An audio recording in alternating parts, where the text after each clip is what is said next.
One of the best things about today's Most Buffalo Story of the Day as we continue our look back at 2022 is that we covered the first half of the year yesterday, so that means today's memories find us somewhere smack dab in the middle of summer, and there is something so soothing about even just seeing blue skies and sunshine and short sleeves, visions of paddle boats and water bikes, and long, lazy summer days. So if you think this weather stinks, then allow me to remind you of the smelly assignment we tackled back in the beginning of July. The Botanical Gardens inviting us to see one of their resident corpse flowers, Morty Jr., right before he got ready to bloom.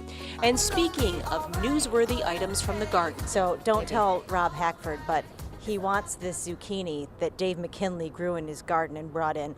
But I went ahead and put a hat on him and brought him up here to the roof. Actually, that's not the true story. The real story on him. His name is Zeus. Yeah. He ran away from the Italian festival. Yep.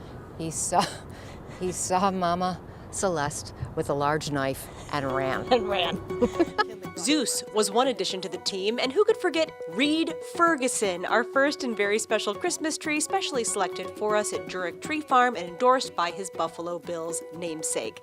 We met a few farmers this year, actually spending a couple of great afternoons at Goody Girl Flower Farm, Common Roots Urban Farm, Cast Farms out in Albion, and Akron Acres, where we found pumpkins for Maria and I to do our first ever craft together. Though we really did try to make it.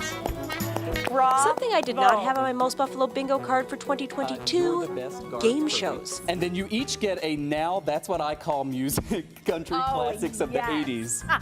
Yours is signed by Garth Brooks. And what's funny is...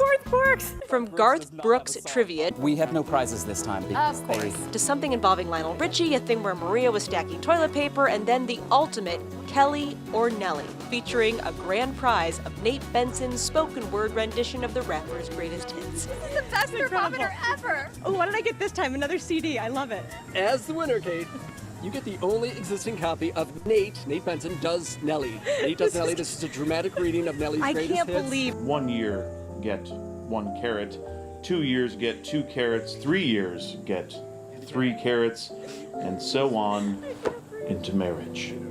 That game was inspired by the Nelly concert at the Erie County Fair, where we had the chance to do some live shows this year, and we had a lot of fun doing it, exploring the fairgrounds, judging the fair food, and actually getting to see so many of you who watch our show every day in person. We love you! You're awesome!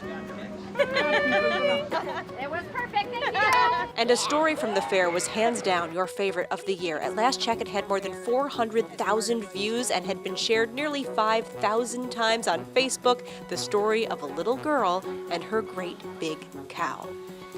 And speaking of favorites, 1 star truly emerged on Most Buffalo this year for you. We hear about it all the time, none other than Mr. Scott Levin. He's supposed to be here to talk about the news coming up at 5, but most times we talk about everything but. it's a new segment. Oh boy. Scott gets a tattoo. Design tattoos. 2023 is going to be so good, you guys. As we like to say around here, it's a little heart with your headlines, just when you need it the most. Our mostly memorable segment returns tomorrow here on Most Buffalo. This is Kate Welsh-Schofer. Be well, stay well. We'll see you then.